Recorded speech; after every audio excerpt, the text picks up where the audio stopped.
Existentialism is a philosophical worldview that basically says there is no external meaning, and so it's up to the individual person to create their own meaning. Out of this idea comes modernism and the idea that morality and truth are all relative. As such, fully grown existentialism is incompatible with true Christianity.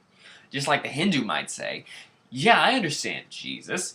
I'll just add him to the list of all the gods that I worship. The existentialist might say, yeah, I understand Jesus, but there's no way he's the only way to salvation because every person creates their own truth.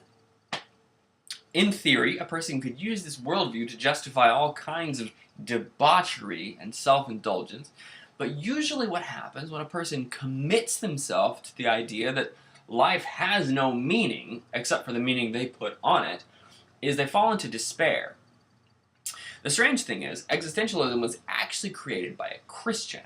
There was this Danish guy named Soren Kierkegaard who was very frustrated by people who called themselves Christians, but who didn't allow their mental acknowledgement of God to change anything about the way they lived.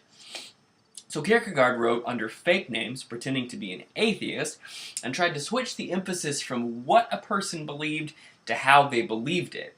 So you see where the danger is there.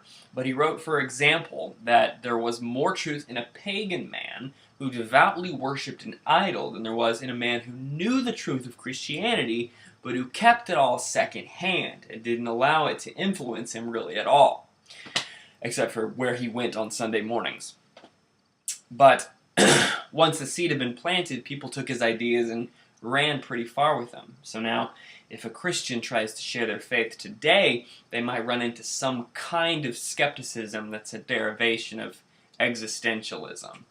But the true Christian has a reason for maintaining their zeal, because he or she believes that there is a firm, objective reality that God has set in place and that will remain in place until the end of time.